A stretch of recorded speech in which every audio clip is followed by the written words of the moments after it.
Hello, fellow gamers. This is the Mini Museum, and today we're doing a review on Reign, the Final Battle Royal. When I first heard about this game, I pretty much was going to buy the minis for using for other game systems. I wasn't sure if I was going to even play this game. I kind of figured out the math. There's 42 minis in the game. The game goes for about 25 bucks. So I was like, I'll, buy it just for the minis, to use for, different game systems. Like, for example, there's a cool robot, there's super soldiers in this game, definitely can be used for different mini systems. They even have a barbarian, which this is like one of my favorites. He's pretty cool. Um, they have also some samurai. So they have a bunch of cool sculpts.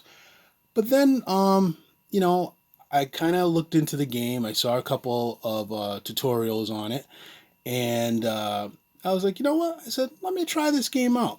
So the game's uh, 2 to 4 players, and it's ages 8 and up. So I work at a daycare, and I have kids that are 8 years and up. So I read the rules. They were very impatient, of course, while I was trying to read the rules. But once I figured out how the game was played, I was like, you know what? This seems kind of fun. I taught my kids how to play really quick, like within the first game. And most of the kids, they had never played a miniature game, any kind of tabletop game. So they were loving it. So, just to show you how easy this game is, and this is definitely great for people that have never played tabletop games. If you want to try to get your kids into playing this game, I highly recommend it. Pretty much, you have um, the object of the game is that you want to get your troops to the middle of the board. Now, what happens is after every so many turns, you have a little marker. And what it basically does is it's like a clock.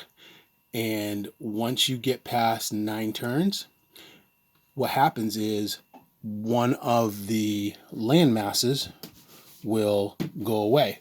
Whatever is on that landmass pretty much is gone. It's out of the game. There's no way of bringing them back. So, uh, how do you attack in this game? Very simple. You use a d6. Use a d6, and then you have 3 characters. You have for each army. You have your weakest guy, your second to weakest guy, and then your strongest guy. Each one has a certain level. So this would be a level 1. This would be a level 2, level 3. So when you go to attack, you roll a d6 plus whatever your level is. So say your guy's a level 3, like this figure here. You add the 3 plus the d6, and that is the total of your attack. And then your opponent does the same thing. And that's it. And whoever rolls the highest, the other player, whoever loses, is out of the game. I mean, not out of the game, but loses that piece. Now, if you also notice, there are gems that are on the board. Those are basically like a boost to your either attack or to your movement. Your attack, if you go your character plus a d6 and then you roll a d3, you add that all together, and there you go. You get a little power boost.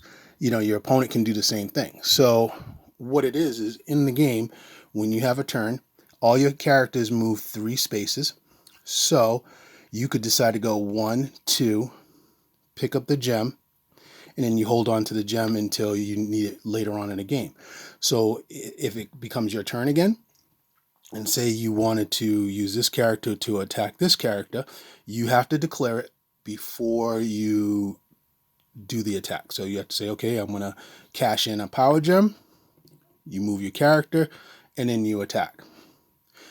Now, as the land masses continue to disappear, like I said, you want to get your guys in the middle. Whoever's left in the middle, once all the land masses are gone, it then becomes a battle royal to see who is the last person standing. Like I said, I suggest this game highly. It's very fun. It's very entertaining. Um, like I said, my kids at the daycare, they loved it, and I would highly recommend it. I mean, the models themselves, like I said, they're pretty cool. This is just some of them that are on the board. You can use them, like I said. If you don't, get into this game, you could also use these for other miniature games. But I highly recommend trying this game out. And it's where you can get the game is at uh, Target. You can get the game at Kohl's, I believe, online, and you can get it at Walmart. And it goes for $25, so it's very inexpensive. And yes, I would definitely suggest this game, especially for anybody that's never played a tabletop game, or if you want kids to get into it. I highly recommend it. Again, I want to thank everybody that's been watching the channel. Like I said, I'm new to this, so you know, big working a lot more on videos and trying to come up with other cool content. But like I said, I want to thank everybody, and if you can like, share, if you can subscribe to the channel, that'd be greatly appreciated. Thank you very much, and I'll see you again soon. Bye.